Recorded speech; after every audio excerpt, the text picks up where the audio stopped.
On the morning of August 12, 2000, the Oscar II class Kursk submarine disappeared during the Russian Navy's Summer X naval exercise in the Barents Sea while conducting a practice torpedo launch. The experienced crew of 118 professional sailors on board had been given clearance to launch 2 dummy torpedoes at the Admiral Kuznetsov aircraft carrier. However, at 11:29 am an explosion was detected, followed by a second explosion 2 minutes later. Despite quick offers of international assistance, the Russian authorities initially declined help. The negligence of a disorganised navy, combined with an indecisive government, ultimately sealed the fate of the Kursk and her crew, although it would likely have been impossible to rescue any survivors. The truth behind the events of that morning was not revealed until years later. During the Cold War, the Soviet Union was deeply concerned about the threat posed by American aircraft carriers. The powerful American fleet had the capability to launch thermonuclear airstrikes in Soviet territory and to track down their own nuclear ballistic missile fleet. As a result, the USSR invested significant resources in specialized weapons designed to target their opponents, including a solution specifically crafted to disable large ships, particularly carriers. This led to the development of the Project 949A anti-class nuclear-powered cruise missile submarines, known as Oscar II under NATO terminology. These submarines, powered by 2 OK-650 nuclear reactors, were designed to match the speed of US carriers, boasting almost 98,000 horsepower and a top speed of 33 knots underwater. The enormous vessels were 508 feet long, with a width of approximately 60 feet, and had a displacement of 19,400 tons, twice that of a destroyer. A single Oscar II could transport up to 24 P-700 Granite missiles, each roughly the size of a small airplane. These 33-foot-long, 15,400-pound missiles had a maximum speed of Mach 1.6 and a range of 388 miles. Additionally, they were guided by the Legenda satellite to accurately target their objectives. A Granite missile had the capacity to carry a conventional high-explosive warhead weighing 1,652 pounds, sufficient to damage a carrier, or a 500-kiloton warhead powerful enough to obliterate a carrier with a single strike. Initially, 20 Oscar-class submarines were planned, but ultimately only 13 Oscar I and Oscar II submarines were constructed by the end of the Cold War.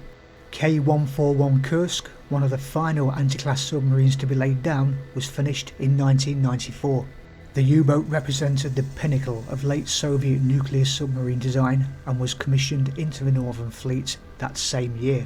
Kursk quickly gained a reputation as one of the Navy's most capable submarines and was even considered unsinkable, capable of withstanding a direct torpedo attack. Furthermore, it had a double hull, with an outer layer of 0.3 inches and an inner layer of 2 inches of steel plate.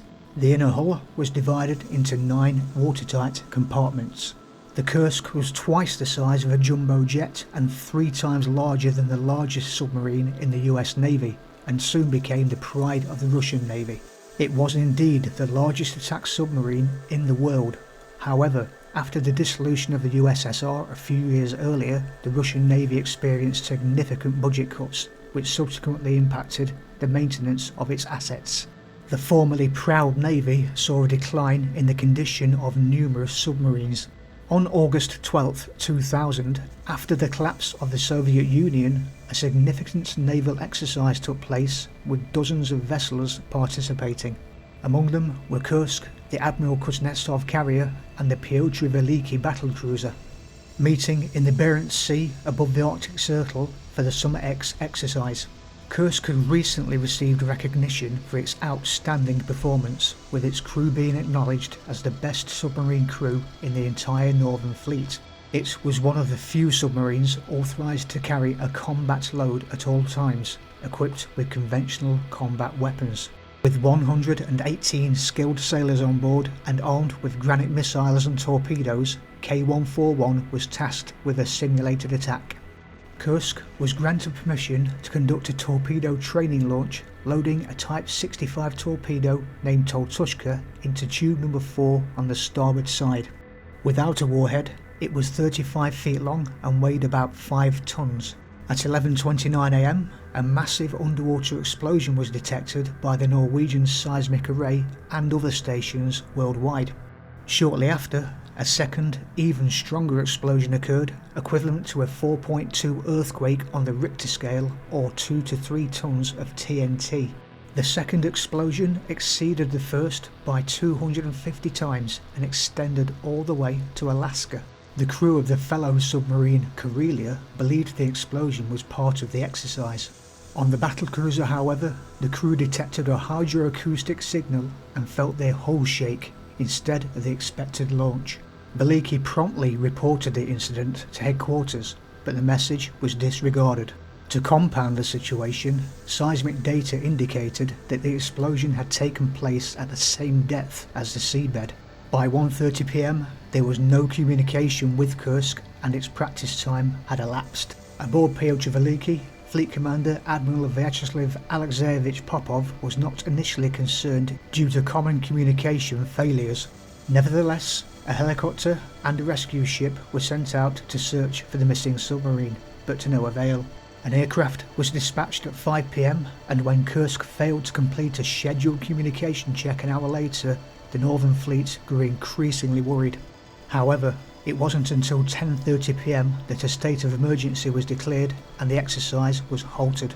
The Northern Fleet vessels and its 3,000 sailors then engaged in the search and rescue operation. The international community promptly offered assistance, with the United States, Britain, France and Norway, amongst other countries, reaching out to the Russian government. The US even proposed sending a deep submergence rescue vehicle, but Russian officials declined external aid. This was followed by a prolonged period of confusion, miscommunication and bureaucratic disputes.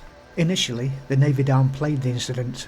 Popov informed Minister of Defense Igor Sergeyev of the incident late on Saturday night, but the recently elected President Vladimir Putin was not informed until Sunday morning.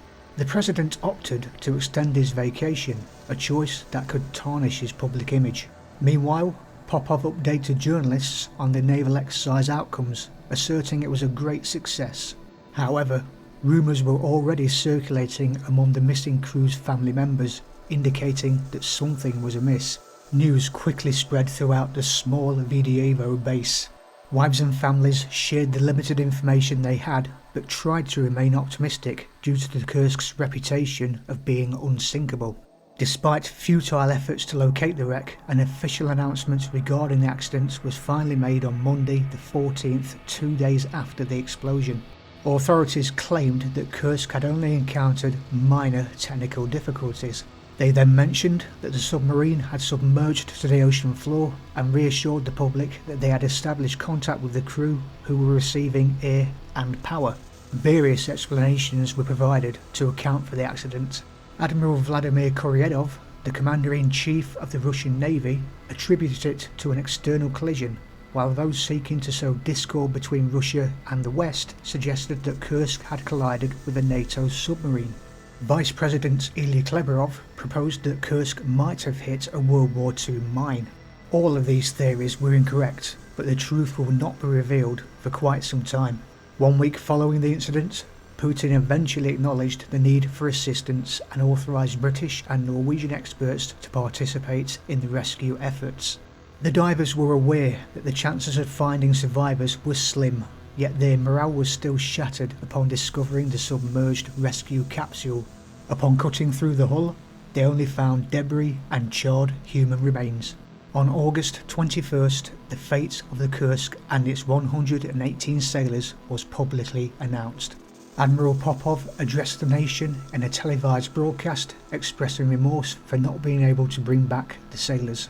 August 23rd was then declared an official day of mourning, and 3 days later, Putin awarded the title of Hero of Russia to the submarine's commander, Gennady Lyachin, and the Order of Courage to the 117 lost sailors.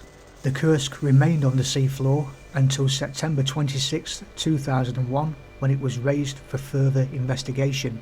Unfortunately, the front hull had to be left behind, resulting in the loss of crucial evidence. The truth was finally revealed in the summer of 2002, attributing the disaster to an old torpedo leaking hydrogen peroxide, a fuel banned by the British long before.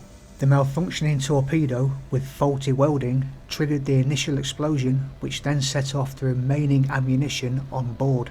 Additional factors worsened the situation, including a malfunctioning rescue buoy, overlooked inspection procedures, and mishandling of fragile equipment. Moreover, the systemic ineptitude and widespread negligence resulted in 23 survivors from the explosions being stranded in the 9th compartment. These individuals were aware that they had no means of escape, and Captain Lieutenant Dmitry Kolesnikov managed to write 2 notes despite the poor lighting conditions inside the wreck. He clarified that the survivors had made a collective decision not to attempt an escape due to the inability to withstand the pressure, and they held on to the hope of being rescued. The survivors endured hours in the frigid depths, even trying to restart the oxygen generation system, which unfortunately led to a chemical explosion and subsequent flash fire, depleting the remaining oxygen supply. The Russian Navy officials were held accountable for their inadequate response, resulting in the removal, dismissal or transfer of several individuals. This incident served as a harsh lesson for Russia, prompting the Defence Ministry to initiate a comprehensive modernisation of the Navy and refurbishment of the aging vessels, a process that spanned over a decade.